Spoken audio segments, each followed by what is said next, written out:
Hi, living in Puerto Rico is a new experience. All my life, I've never had an experience with winds, storm level, much as hurricane and going on.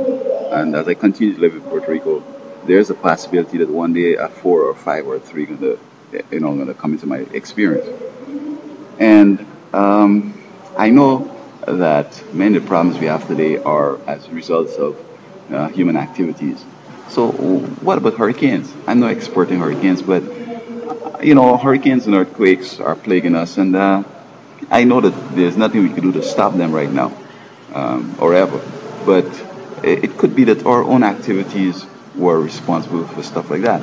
Now, the Lisbon earthquake way back then, I don't think there was any evidence that the things I'm talking about were in existence then. I'm talking about like taking the oil out of the earth, leaving those chasms, and when you take a square block long ago, it was just a couple of trees there.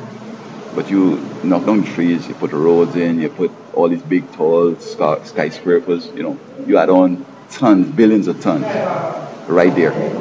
And it's not that it's buoyant and it's going to not, weigh down. Gravity is going to pull it down. It's going to weigh. So, you come closer to the plates and you're going to have a problem. Okay, maybe this is why we have the frequency of the earthquakes and then people detonating things onto the water in cavities. All the whole 9 yards. But the earthquake, the winds though, you have them in Asia, you have them in the Pacific, you have them in the Atlantic. So like the whole earth is affected by these big winds. What I recall though is that from creation, the whole earth was covered with grass and trees and water. Then you had the flood, which tore up the place and bared some mountains, so you have just the rocks as opposed to being covered with the grass and the mud and so on. And then so forth. But I recall way up in the Middle East, I think it was during the Babylonians or the Medo-Persian kingdom, that they used water as a weapon of war. What happened is that this water was cascading down, going its normal course, and so they built a dam, and they allowed it to build up for how long ever it took to get to what they desired effect. So the enemy was coming up, and the enemy was in a place that, with that rush of water so fast, could drown them. And yes, they did let the water through, and it drowned the whole enemy, and they won that war. Okay, but the funny thing with life is that there are cycles, and when the water was running its natural course, who knows what it was doing? Some was going back in the earth and coming up back. So it was going wrong and wrong like that. Okay, and God was providing in that same cycle water for the trees and the grass and the animals and so on, and the birds and so forth, and even humans. So when they diverted the water now, they've created a vacuum because it did not go through the natural channel to go back into the earth and come back up again. Maybe it will go to the ocean or whatever, but who knows how it goes. But changing it, they did affect it, and then you start having deserts. A little bit, no water, no trees, the trees die, and then it keep going until you have this big spans of desert. And it seems to me that all deserts around the world are as a result of human activities. We change the course of things.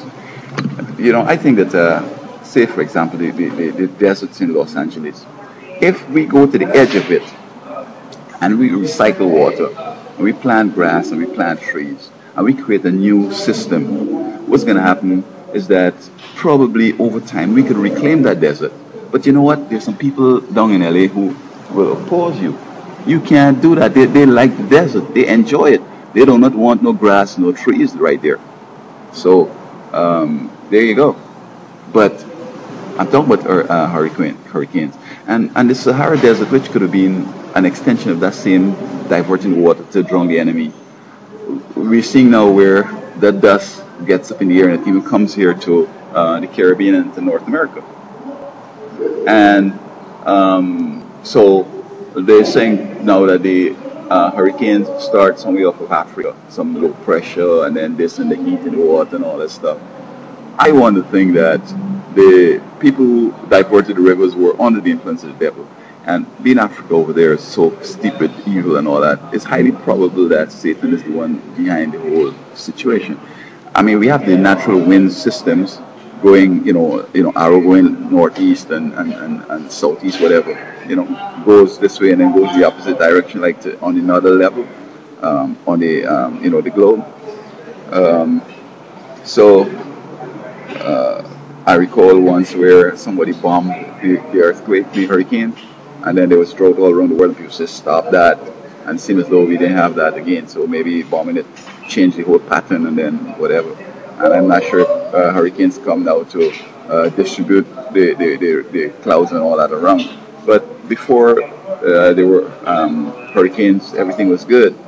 So this is just an exposition in my trying to understand what's causing these earthquakes and these tornadoes and hurricanes. So if you have a better idea, I want to hear it, man. Thank you.